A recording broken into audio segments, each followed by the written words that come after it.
Hello to our next episode of the Venture Capital Podcast. We have now here Devon. Is that correct pronounced? Yeah. Yep, Devon Grodkiewicz. Devon Grodkiewicz, and you're say the name of your organization, Green Labs? Green Cambridge. Green Cambridge. Yeah. So we're a nonprofit community group in the Cambridge area working on trying to promote sustainability. Lots of fun. We're currently we just started working with a startup. I think they're based out of the CIC. They're called Potluck Energy. So we're working with them to try to promote community solar projects in the Cambridge area. So lots of fun. We also have here Gary, who's going to be co-hosting here. Hello. And you have you're one of the Venture Cafe volunteers. Yep, long-time volunteer. And we brought him here because he knows a lot about sustainability. He's a PhD in chemistry. And I volunteered. You volunteered, yeah. I'd love to have you on here. So Devon, how did you end up with in the green? Were you an environmentalist, or how was your interest sparked in this one? So I've always been interested in sustainability. I'm currently a student at Northeastern, and I got first kind of involved in clean technology sustainability when I interned at Greentown Labs for my first co-op, and that was a great experience. And I really enjoyed it. At the same time, I was also working for a nonprofit in South Boston, trying to promote basically urban tree coverage. I really enjoyed the nonprofit experience and wanted to continue staying engaged in sustainability. So I started working for Green Cambridge. So why is sustainability? I mean, there's a lot of nonprofit out there, Red Cross and so on. Why did you pick now sustainability as your mission?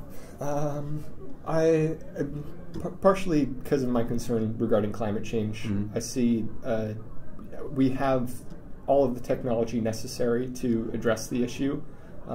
It's just there's no will to put the capital and financing into it. If you look at the IPCC report that just came out, it's all about how we can mitigate climate change. And in almost every policy description, we're talking, it's not necessarily about policy mechanisms or taxes, it's about these technologies that we have.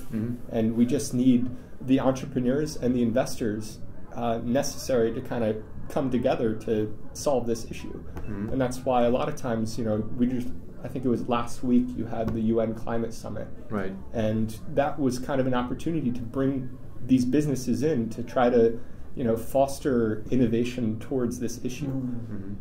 So do you get to see impact in what you do? I mean, can you feel yourself making a difference? I think so. So good question. I was always wondering because it's such a conceptual problem. Yeah. And it's just something that you don't really feel on a day-to-day basis. And it can be so big. It's not like hunger. Hunger is just imminent, and you can see it and feel it. Give them a sandwich. It's very conceptual, and you just have to trust this data, scientific data, to that this is actually happening. So it's not always that obvious. But please talk about that one. How do you go from there? I agree sometimes it's difficult because progress can seem slow. Having been someone who's always been interested in the startup world, I've tried to I've worked on 2 different startups, both of which have failed. You get a sense of failure all the time because a lot of times you get really excited because you see this great thing happening and then someone shuts it down. So it's difficult to work and progress, but a lot of times there are moments where as a perfect example, you have the EPA Clean Standard Act, which is kind of the president just announced that we're going to try to tackle emissions, and he put out an executive order for it, which has kind of in a way forced innovation on some industries, which isn't the best thing, but it's a step. Devon, why does that matter to you specifically? Why did you pick this one up out of all this one? I guess I'm just a little concerned about the effects of climate change. Very noble, yeah. As an example, if Hurricane Sandy were to hit Boston, overnight 60,000 people would be displaced from their homes. Right. The way our evacuation centers are set up, all of our evacuation centers, our emergency shelters, are along the coast. So we're designed where if Hurricane Sandy were to hit, it would affect our coast. We would lose the majority of our emergency shelters for Boston. This is a very good argument. Yeah.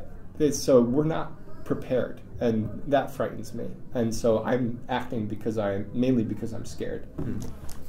I'm scared. I thought what I heard was actually that the love for your community. And that was that you're concerned with this one, not so much that you're specifically scared, but that you're worried and love your community. But let's switch over to Green Cambridge. Yeah. Let's talk about this one. And I think it's got to be more interesting for our listeners here because many of them are active in the startup community. Absolutely. And I understand that Green Cambridge would love to see more involvement from them.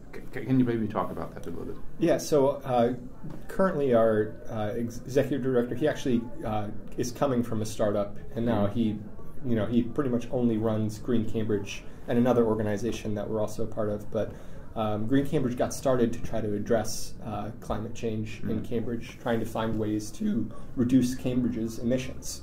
And along the way, the startup community was fostering. Green Cambridge is over a decade old, and during that time, we've seen the startup community explode, and which is awesome. And now there's a ton of startups. You're seeing the rise of Greentown Labs, and you're getting all of this clean tech industry focus.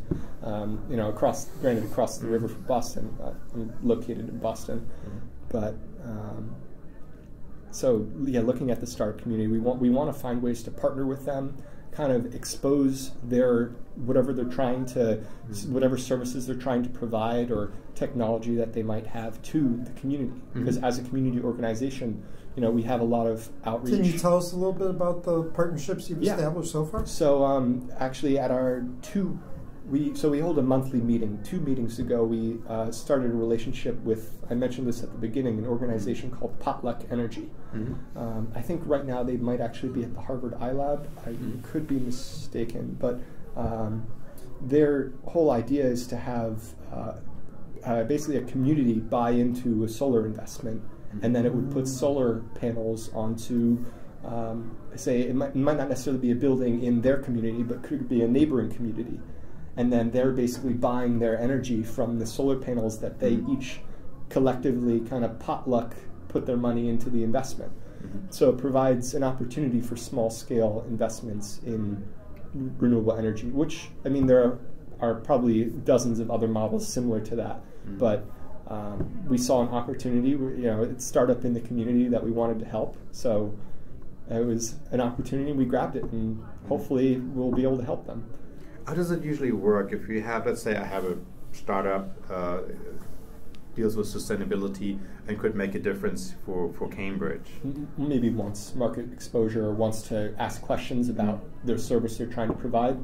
They can reach out to us. We either via our website or. What would you do with them? Would you then just buy their services, or would you then help them that they get the services get sold to the city, or where do you fit in? I'm not totally seeing it.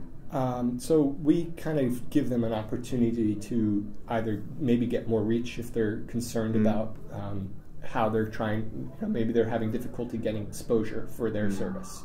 So as a nonprofit community group, we have dozens, hundreds of people within the community. Well, can you expand on the potluck story a little bit? Yeah. What are your plans? What are you going to do for them?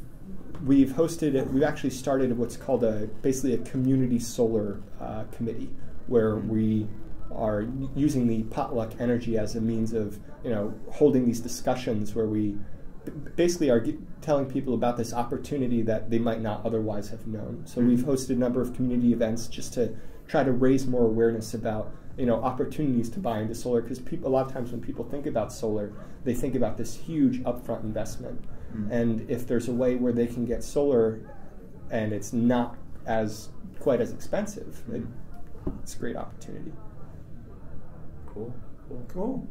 So how can I learn more about it? If somebody wants to continue the conversation with you? Well, I would recommend visiting Green Cambridge's website. I believe it's greencambridge.org.